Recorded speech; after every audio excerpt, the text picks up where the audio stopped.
In the small town of Millfield, Ohio, where rusted factory smokestacks loomed like silent sentinels over a community battered by economic decline, John Carter stood in the cramped living room of his rented duplex, his heart pounding as he watched his wife Sarah hurl clothes into a worn duffel bag. The air was thick with tension, pierced only by the piercing wails of their 3-month-old twin daughters, Emma and Olivia, lying on the bed. Their tiny faces were red, their cries desperate, as if they sensed the storm brewing between their parents. John's broad shoulders slumped, his calloused hands trembling slightly as he reached out, his voice soft but urgent. "Sarah, please. The babies are crying. They need their mother." Sarah's face was a mask of fury, her jaw tight, her green eyes flashing with a fire that seemed ready to consume the world. She didn't pause, didn't look at him, just kept shoving sweaters and jeans into the bag with sharp, deliberate movements. "They're not my concern anymore, John," she said, her voice cold and sharp as a winter wind. "I'm done. I'm leaving you." John's heart sank, a heavy stone dropping into the pit of his stomach. He stepped closer, his work boots scuffing against the threadbare carpet. "Please don't go," he begged, his voice cracking. "If not for me, then stay for Emma and Olivia. They're innocent, Sarah. God gave us these girls for a reason." Sarah spun around, her lips twisted into a bitter sneer. "I didn't marry you to suffer, John. You can't give me the life I want, so I'm done. Don't come looking for me."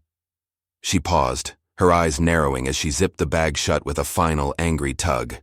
"As for the babies, do whatever you want with them. I don't care."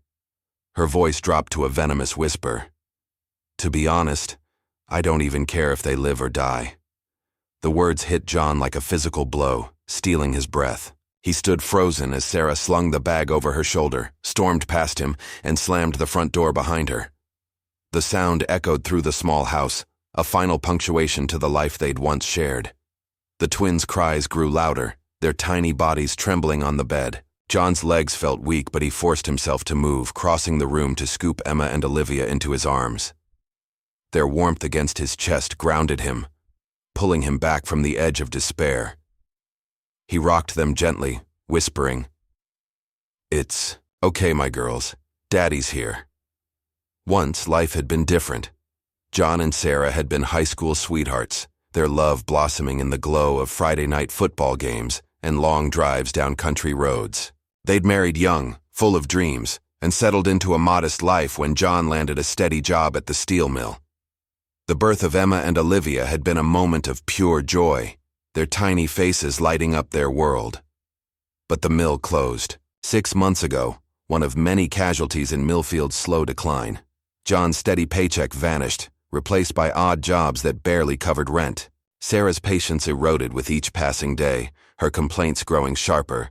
The cramped duplex, the plain meals of rice and beans, the lack of new clothes.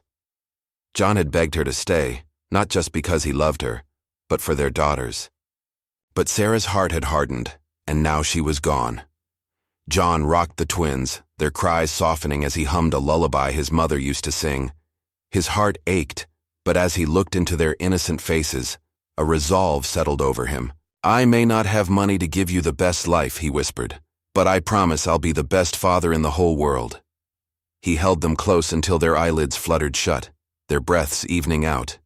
He laid them in their shared crib, tucking a blanket around their tiny forms, and sat heavily on the edge of the bed. The house felt emptier now, the silence louder than Sarah's angry words. The next morning dawned gray and cold, the November chill seeping through the thin walls of the duplex. Emma and Olivia woke hungry, their cries piercing the quiet. John had no formula, no money, and only a half loaf of bread in the kitchen. Panic clawed at his chest, but he pushed it down. There was no time to feel sorry for himself. He had to provide. He bundled the twins in their warmest clothes, strapped them into a double baby carrier he'd found at a thrift store, and stepped out into the biting wind. The carrier pressed against his chest, the girls' warmth a small comfort as he walked to the local hardware store. There he rented a wheelbarrow for a few dollars, scraped together from loose change in a jar. With the twins snug against him, he headed to the town's outdoor market, a bustling hub where locals sold produce and craftsmen peddled their wares. John approached vendors and shoppers offering to haul heavy bags or crates for a small fee. His broad frame and strong arms, honed from years at the mill, made the work manageable, though the weight of the twins added a new challenge. People stared, some with pity, others with curiosity. A few slipped coins into his hand, murmuring, "For the babies." An older woman, her face lined with years of hard work, stopped him as he pushed a load of potatoes for a vendor. "You're doing a great job, son," she said softly, pressing a crumpled $5 bill into his palm. "This is for those little ones." John bowed his head, his throat tight. "Thank you, ma'am," he managed, then continued his work. Not everyone was kind. A middle-aged woman in a bright red coat, her arms crossed, sneered as he passed. "Should have thought about responsibility before having kids," she called out, her voice loud enough to turn heads. "Now you're stuck, huh?" John's face burned, her words cutting deep, but he kept his eyes forward. He didn't care what she thought. All that mattered was Emma and Olivia. Their tiny hands clutched at his shirt, their soft gurgles reminding him why he was here. By the end of the day, John's back ached, and his arms trembled from pushing the wheelbarrow, but his pocket held $23 in coins and small bills, enough to buy formula and diapers. He stopped at the pharmacy on Main Street, the bell above the door jingling as he entered. The pharmacist, a kind man with graying hair, listened as John explained his situation. "Just need enough to keep my girls fed," John said, his voice low but steady. The pharmacist nodded, pulling cans of powdered formula and a small pack of diapers from the shelves. "This should help," he said, adding a bottle of baby vitamins for free. John paid, his heart lighter with gratitude, and headed home. Day after day, John continued, the twins strapped to his chest as he hauled loads at the market. The routine was grueling, waking at dawn, bundling the girls, working until dusk. But he never complained. Their smiles, their soft coos, filled him with a quiet joy. He doubted he could do this alone, but he was managing. The twins were healthy, their cheeks growing rounder with each passing week. One chilly Monday morning, as John prepared to head out, a familiar voice called from the porch next door. "John, wait!" Mrs. Evelyn, the elderly widow who lived in the other half of the duplex, hobbled toward him, her cane tapping against the concrete. Her silver hair was pulled into a neat bun, and her eyes were warm with concern. "Let me take the babies today," she said. "The sun's too harsh for them, and you need a break from carrying them all day." John hesitated, his hands tightening on the wheelbarrow's handles. The twins were his world, and the thought of leaving them made his chest ache. But Mrs. Evelyn's voice softened. "I want to help, John. I'll take good care of them. Don't worry." After a long moment, he nodded, unstrapping the carrier and handing the girls to her. Their tiny hands reached for him, and he forced a smile. "Be good for Mrs. Evelyn," he whispered, kissing their foreheads. That day, John worked faster without the twins' weight, but his heart was restless. He couldn't shake the image of their faces, the fear that something might happen while he was gone. When he returned that evening, he found Mrs. Evelyn rocking the twins in her small living room, their giggles filling the air. She'd fed them, changed them, and dressed them in clean onesies she'd washed by hand. John's shoulders relaxed, a wave of gratitude washing over him. "Thank you, Mrs. Evelyn," he said, his voice thick. She waved him off with a smile. "They're angels, John. Anytime you need me, I'm here." From that day, Mrs. Evelyn became a lifeline. She watched Emma and Olivia whenever John went to the market, her small acts of kindness easing his burden. The twins grew, their first birthday marked by a simple cake John baked from a box mix, Mrs. Evelyn clapping as the girls smeared frosting on their faces. Life wasn't easy, but it was enough. John's love for his daughters grew fiercer with each passing day, a fire that no hardship could extinguish. The years passed in Millfield, Ohio, like the slow turn of seasons, each one marked by small victories and quiet struggles. John Carter's life revolved around his twin daughters, Emma and Olivia, who grew from chubby-cheeked toddlers into bright, determined young women.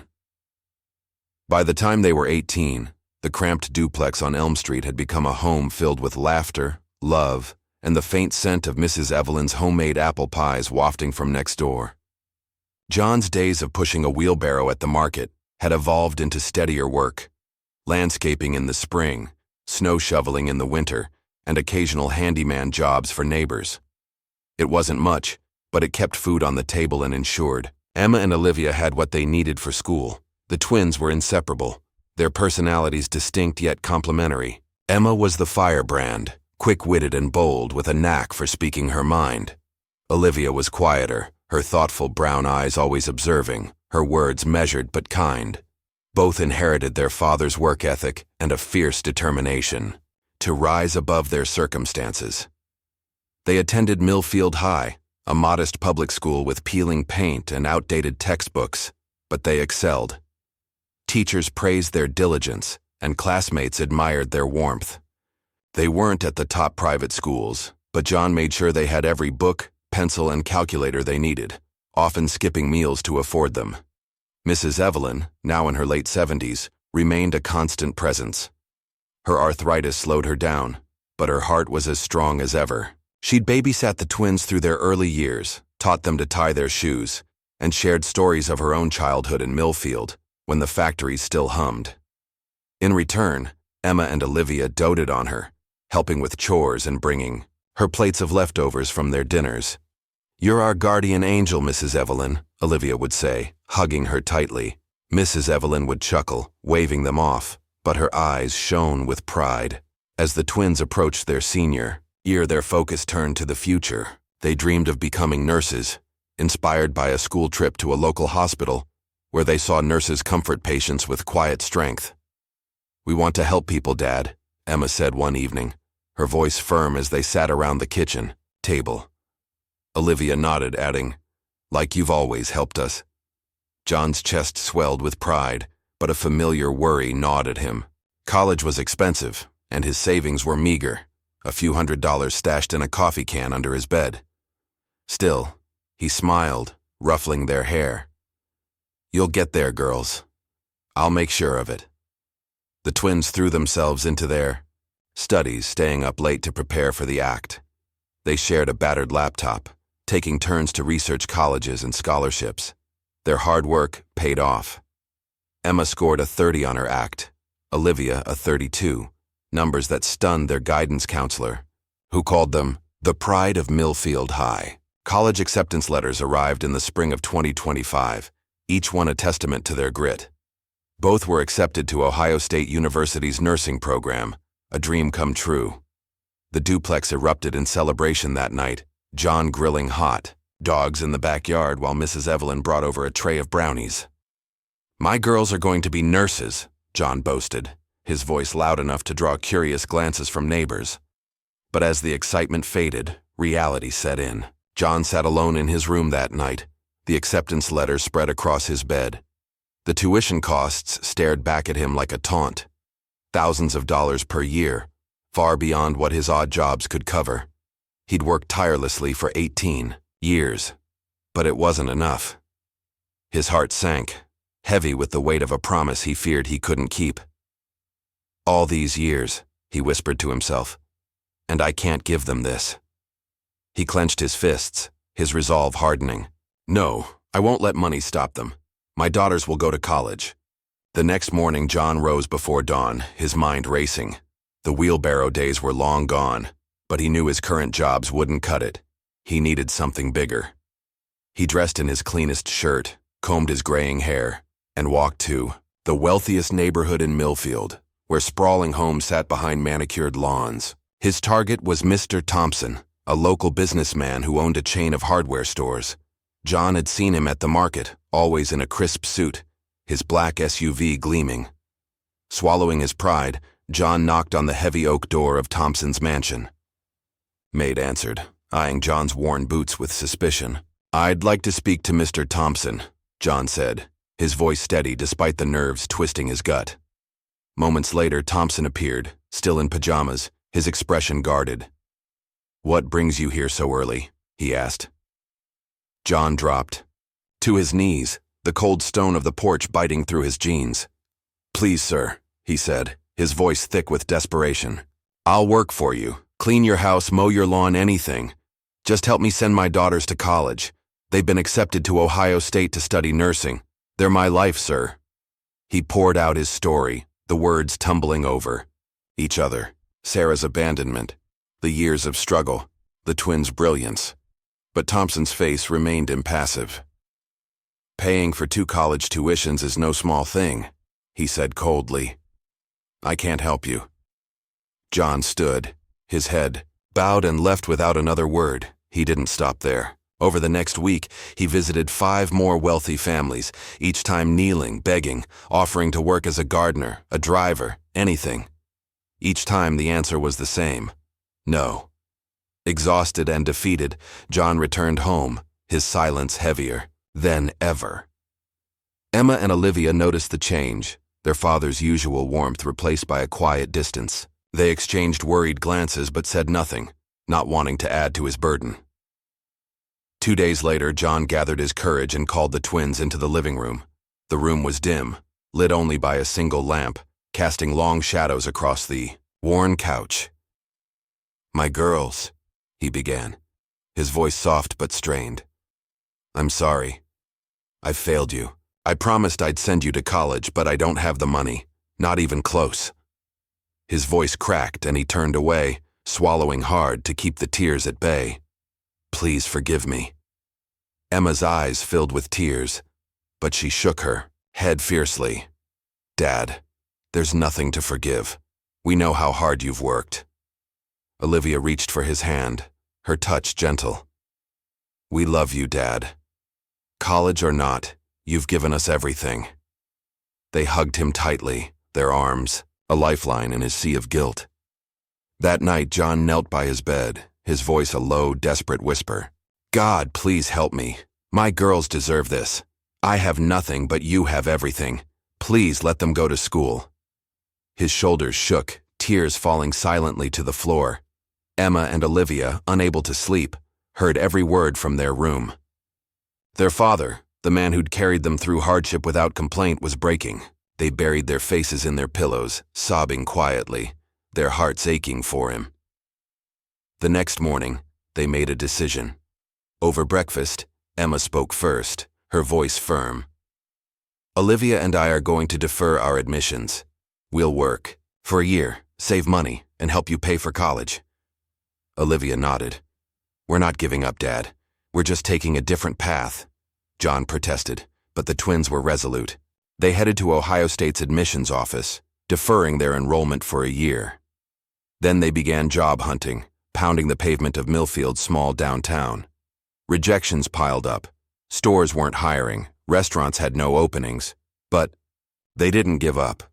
Finally, they landed jobs at Millie's Diner, a cozy spot on Main Street known for its burgers and milkshakes. The owner, a gruff but kind woman named Betty, hired them as waitresses, impressed by their determination. "You girls got grit," she said, handing them aprons. "Don't let me down."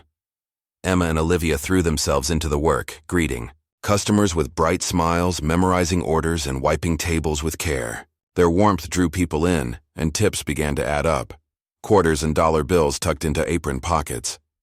Some customers, older folks who'd seen them grow up, slipped them extra cash, whispering, "For your dreams." The twins stood firm, against the occasional sleazy patron who mistook their kindness for weakness, their dignity unshaken. At night, they counted their earnings, stashing most in a jar labeled college fund. They prayed with John, their voices blending in hope and gratitude. 7 months into their jobs, the twins had saved enough to lease a small storefront on the edge of downtown. It was a risky move, but they'd watched Betty run the diner, learning the ins and outs of the business. With John's blessing and Mrs. Evelyn's encouragement, they opened Carter's Cafe, a modest place with checkered tablecloths and a menu of comfort food. Grilled cheese, homemade soups, and apple pie inspired by Mrs. Evelyn's recipe. They painted the walls a cheerful yellow, hung photos of Millfield's better days, and used social media to spread the word. Emma posted photos of their dishes on Instagram, while Olivia crafted heartfelt captions about family and community. The cafe was a hit. Locals flocked to the cozy space, drawn by the twins' genuine hospitality and the promise of a warm meal. Business grew steadily, customers leaving glowing reviews online. "Best food in Millfield and the girls treat you like family," one post read. The twins saved every penny, their dream of nursing school still alive, though the cafe was beginning to feel like a calling of its own. One busy Saturday evening, as the dinner rush slowed, Emma was wiping down tables when she spotted a black leather wallet tucked under a chair. "Olivia, look at this," she called, holding it up. Curiosity got the better of them and they peeked inside. The wallet held a thick stack of 20s, a driver's license, and a bundle of legal documents. "This guy's loaded," Olivia whispered, her eyes wide. They closed the wallet and took it home, showing it to John. He nodded, his expression calm but firm. "You did the right thing bringing it here. Whoever lost this will come looking. It's too valuable to leave behind." The twins agreed, tucking the wallet into a drawer for safekeeping. The next morning, as they opened the cafe, a man in a tailored suit stood outside, pacing beside a sleek black SUV. His face was etched with worry, his dark hair slightly disheveled. When Emma greeted him, he spoke urgently. "Did you find a black wallet here yesterday? I left it by mistake." Olivia retrieved it from the back, handing it over carefully. The man's shoulders sagged with relief as he checked the contents. "Thank you," he said quickly, clutching the wallet. "You have no idea what this means." Without another word, he slid into his SUV and drove off. Emma laughed, nudging Olivia. "Not even a tip? I was hoping for a 20. Olivia grinned. "Guess we'll have to settle for being honest." They laughed, returning to their work, unaware that the wallet's owner would soon change their lives. The sun blazed down on Millfield's Main Street, casting long shadows across the cracked sidewalk as Emma and Olivia bustled inside Carter's Cafe. The small restaurant hummed with activity, plates clinking, customers chatting, the aroma of fresh coffee and sizzling bacon filling the air. 7 months after opening, the cafe had become a cornerstone of the community, a place where locals gathered not just for food, but for the warmth of the twins' smiles. Emma darted between tables, refilling coffee mugs with a quick joke, while Olivia balanced trays of homemade meatloaf and mashed potatoes, her quiet grace putting even the grumpiest patrons at ease. The jar labeled College Fund had grown, heavy, but the dream of nursing school was starting to blur against the joy of running their own business. Around noon, as the lunch rush peaked, a familiar black SUV pulled up outside. The man from the previous day, the one who'd lost the wallet, stepped out, this time dressed in a crisp navy suit, his demeanor calm but purposeful. Emma noticed him first, nudging Olivia. "Look who's back, Mr. Fancy Wallet." Olivia chuckled, wiping her hands on her apron as the man approached the counter. "I'm Anthony Thompson," he introduced himself, his voice smooth but warm. "I didn't get a chance to properly thank you yesterday. That wallet held contracts for a deal that could have cost my family everything. Your honesty saved us." Emma and Olivia exchanged glances, unsure where this was going. Thompson smiled, a genuine spark in his eyes. "I'd like to show my gratitude.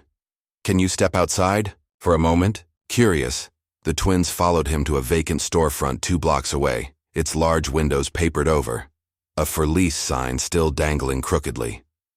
Thompson unlocked the door and gestured them inside. The space was vast compared to their cozy cafe, polished wood floors, high ceilings, and enough room for 20 tables. "This is for you," Thompson said. "The deed's in your names. I've furnished it, tables, chairs, kitchen equipment, everything you need to expand your business. It's yours. No strings attached." Emma's jaw dropped, and Olivia's eyes widened. "You're serious?" Emma asked, her voice barely above a whisper. Thompson nodded. "You saved my family. Now I'm giving you a chance to build yours."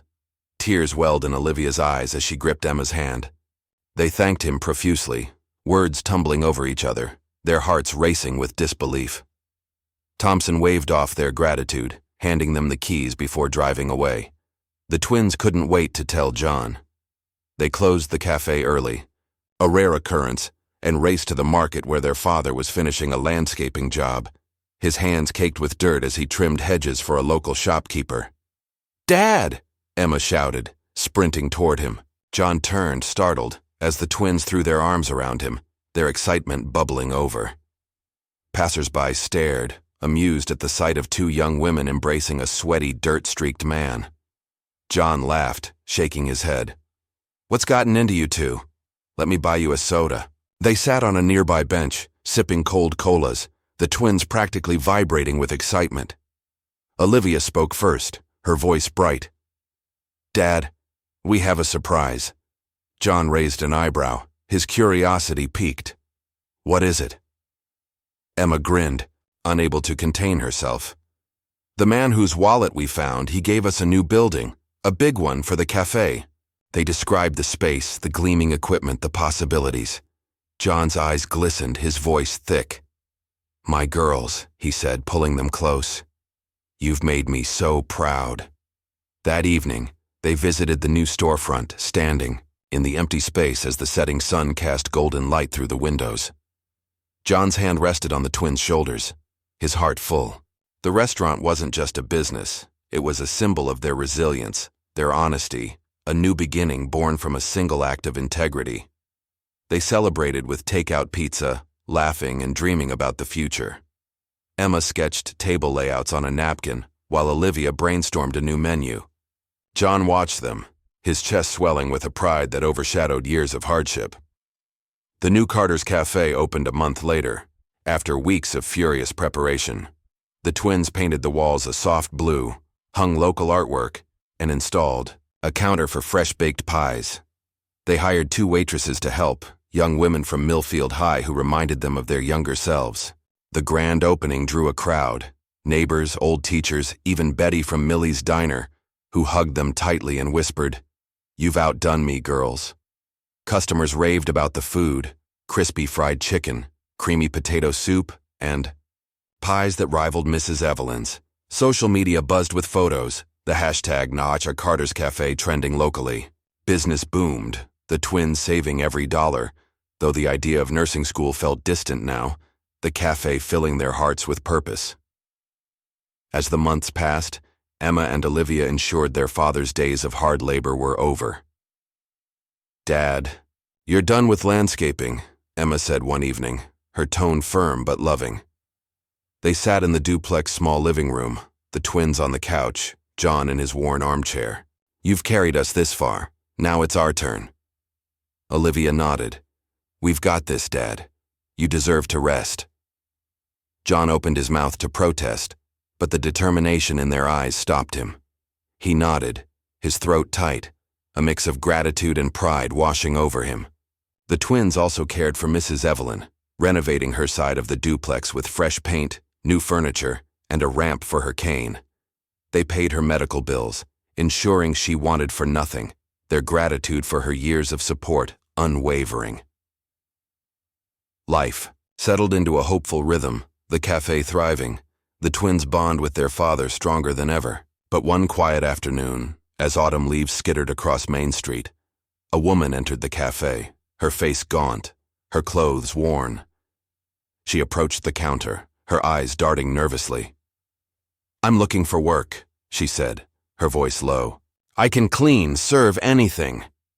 The new waitress, sensing her desperation, led her to Emma and Olivia, who were reviewing inventory in the back. The woman stood before them, her shoulders hunched, her dark hair streaked with gray. "Please," she said. "I'll do anything. Wash dishes, mop floors, I just need a job."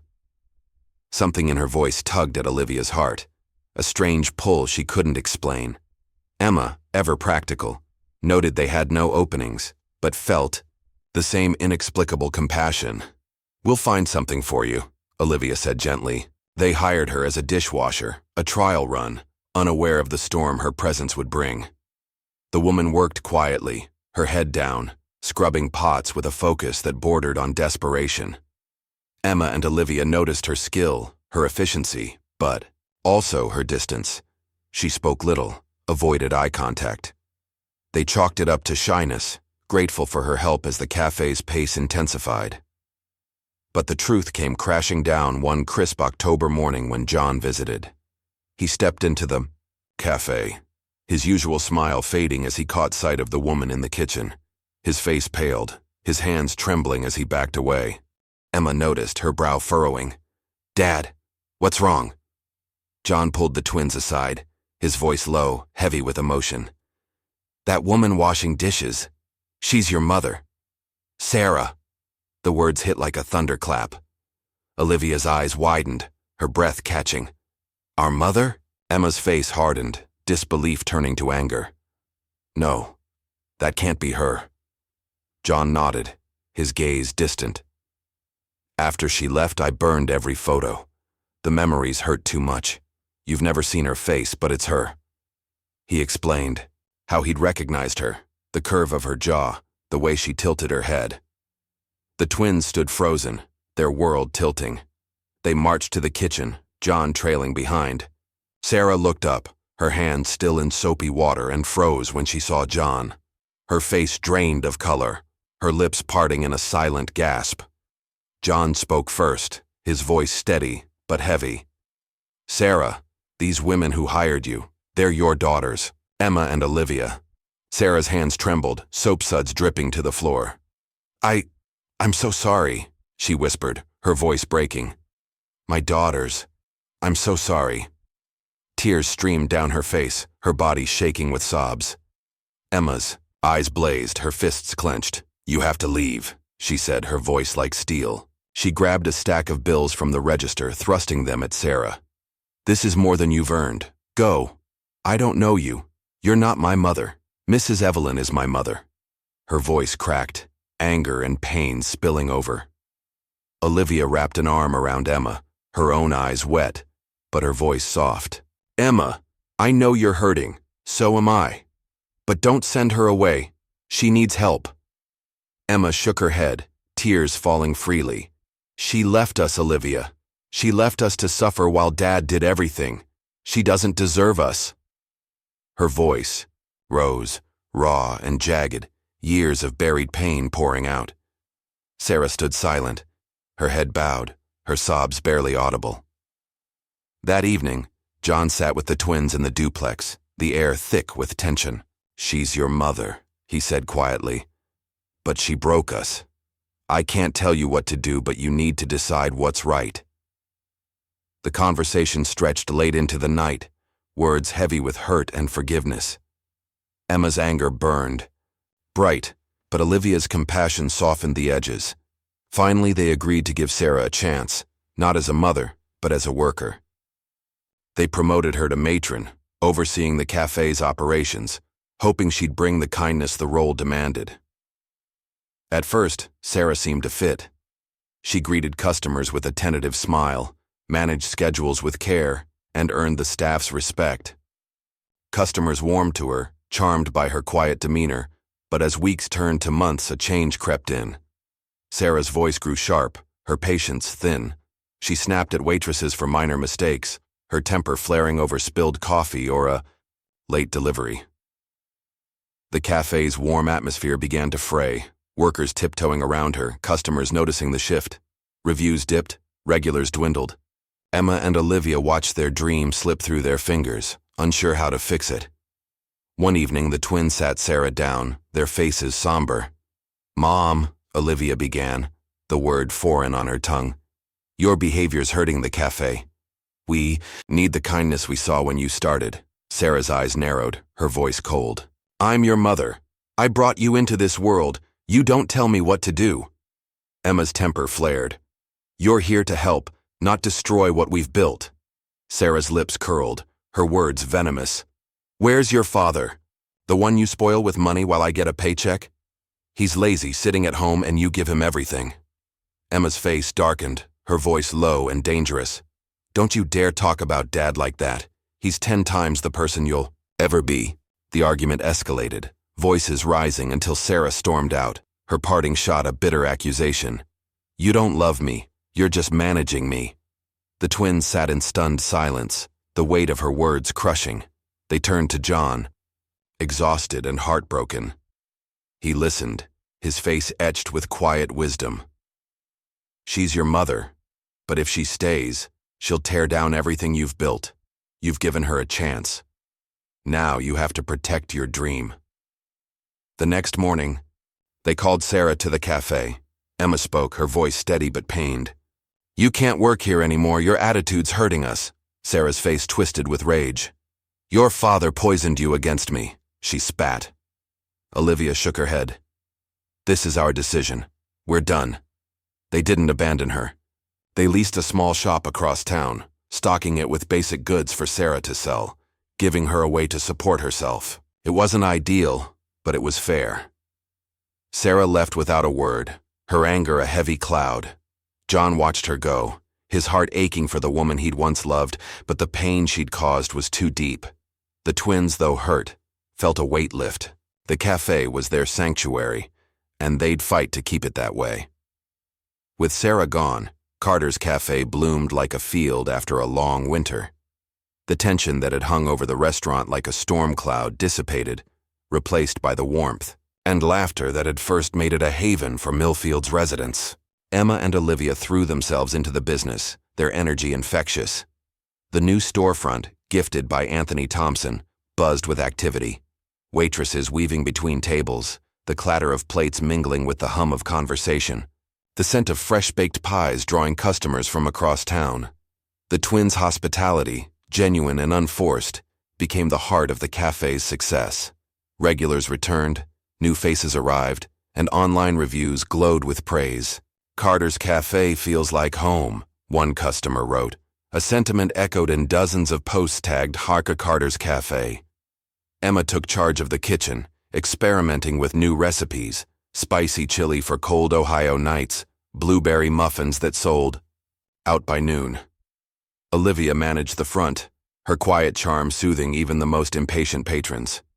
They hired more staff, training them to treat every customer like family, a philosophy that kept the tables full. By the spring of 2026, the cafe's profits were steady enough to consider expansion. The twins scouted locations in nearby towns, settling on a spot in Zanesville 30 miles away. The second Carter's Cafe opened to a packed house, locals drawn by the reputation that had spread beyond Millfield. Emma and Olivia split their time between the two locations, their days long but filled with purpose. The success wasn't just financial. The twins ensured their father, John Carter, no longer toiled under the sun. They moved him into a small but comfortable house near the original cafe, a single-story bungalow with a porch where he could sit and watch the world go by. "No more landscaping, Dad," Emma said firmly one evening, handing him the keys. "You've earned this." John protested, his pride bristling, but Olivia's gentle insistence won him over. "We want you to enjoy life, Dad. Let us take care of you now." He relented, his heart swelling with gratitude, though he still slipped into the cafe some mornings to help with small tasks, fixing a wobbly table or sweeping the floor, unable to fully let go of his need to provide. Beep boy ma. Twins also never forgot Mrs. Evelyn, the elderly neighbor who'd been their rock. Her health was failing, her arthritis now confining her to a wheelchair, but her spirit remained bright. Emma and Olivia renovated her home, installing a new furnace, soft carpets, and a hospital bed for her worsening condition. They paid her medical bills, hired a part-time nurse, and visited daily, bringing her favorite pies and stories of the cafe's latest triumphs. "You girls are my family," Mrs. Evelyn said one afternoon, her voice frail but warm. "I'm so proud of you." The twins hugged her tightly, their eyes misty, knowing her love had shaped them as much as their father's. As the cafe flourished, Emma and Olivia found time to reflect on their dreams. One quiet evening, after closing the Millfield location, they sat at a corner table, the lights dim, a plate of leftover cookies between them. Olivia spoke first, her voice soft but certain. "I don't think I want to be a nurse anymore." She looked around the cafe, at the polished tables and framed photos of smiling customers. "This place, it's where I belong. It's like God answered Dad's prayers, just not the way we expected." Emma nodded, her fingers tracing the edge of a cookie. "I feel it too. I used to think nursing was everything, but this business, it's ours. We're helping people, just differently." She smiled, her eyes bright. "I love this, Liv. I love what we've built." They clinked their coffee mugs, a silent toast to their new path. The dream of medical school, once a burning ambition, had faded, replaced by a passion for their cafe, a place of community, hope, and resilience. Life, however, wasn't done surprising them. As the twins approached their 21st birthdays, suitors began to appear. Emma met Daniel, a kind-hearted mechanic with a quick laugh at the Zanesville Cafe. He'd come in for coffee, stayed for her jokes, and soon became a regular. Olivia caught the eye of Michael, a soft-spoken teacher who frequented the Millfield location, drawn by her warmth and the way she remembered his order: black coffee, no sugar. Both men were steady, grounded and smitten, their proposals coming, within months of each other. The twins, thrilled but mindful of their father, decided to plan a joint wedding, a celebration of new beginnings. One concern lingered: John. The twins worried about leaving him alone, especially after Sarah's betrayal. One sunny afternoon, as they sat on the bungalow's porch, Emma broached the subject, her voice gentle. "Dad, we're so happy about our weddings, but we're worried about you. Not all women are like Mom. There are good ones out there." Olivia nodded, her smile encouraging. "We've met someone we think you'd like. Her name's Margaret." John's eyebrows rose, a mix of surprise and curiosity.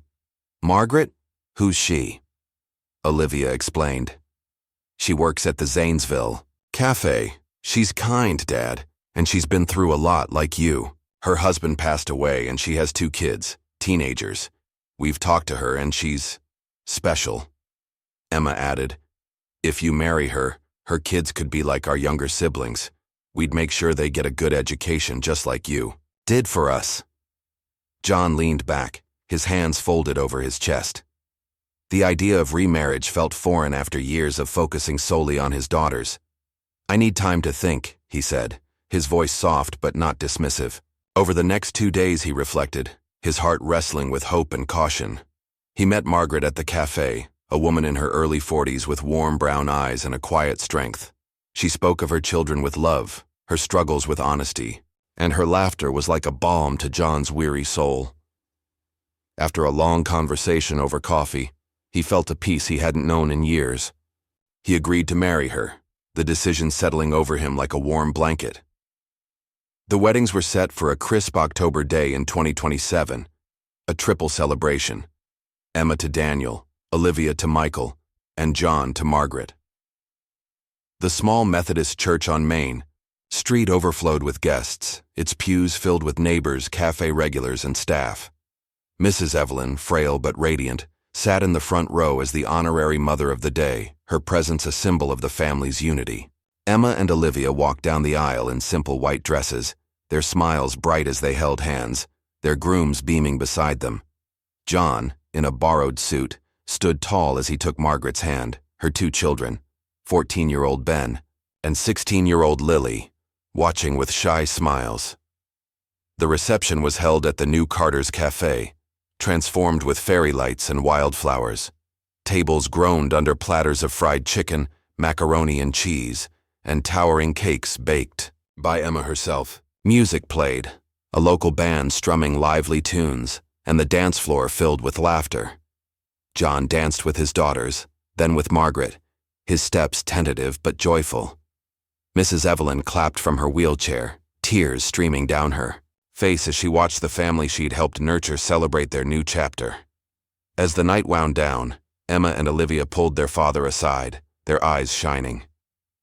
"Dad, this is everything we dreamed of," Olivia said, her voice thick with emotion. "Not just the cafe, not just today, but you, happy, with Margaret, with us." Emma nodded, squeezing his hand. "You gave us everything, Dad. Now we're giving it back." John pulled them close, his voice choked. "You girls are my world. Always will be." The cafe continued to thrive, branches opening in Lancaster and Newark, each one carrying the Carter name and spirit. Emma and Olivia became local legends, their story of honesty and hard work inspiring others. They ensured Margaret's children, Ben and Lily, had everything they needed for school, paying for books, tutors, and eventually college applications. John settled into his new life, his days filled with Margaret's laughter, the chatter of her children, and visits to the cafe, where he was greeted like royalty. Mrs. Evelyn passed away a year later, her health finally giving out. The twins mourned deeply, but they honored her by dedicating a corner of the original cafe to her memory. A plaque with her name, a photo of her smiling, and a basket of apples, a nod to her famous pies. They continued her legacy of kindness, offering free meals to struggling families and hiring locals who, like Sarah once, needed a second chance. Sarah's shop across town limped along, a small grocery selling basics. The twins checked on her from a distance, ensuring she had enough to live on, but the bridge between them remained fragile. John, though still carrying the scars of Sarah's abandonment, found peace with Margaret, her steady love healing old wounds. He never spoke of Sarah again, choosing instead to focus on the family he'd built. One quiet evening, as the twins sat in the original cafe, now a bustling hub, they reflected on their journey. "We didn't become nurses," Olivia said, her voice soft, "but we're helping people, aren't we?" Emma nodded, her eyes sweeping over the crowded tables. "This is God's answer to Dad's prayers. This is our calling." They shared a smile, their hearts at peace with the path they'd chosen. The Carter family had risen from hardship, their love and resilience a beacon in Millfield. The cafe wasn't just a business, it was a testament to a father's promise, kept through years of sacrifice and two daughters' unwavering belief in family. As the sun set over the town, casting a golden glow through the cafe's windows, Emma and Olivia knew they'd found their true home, built not on dreams of what might have been, but on the life they'd created together.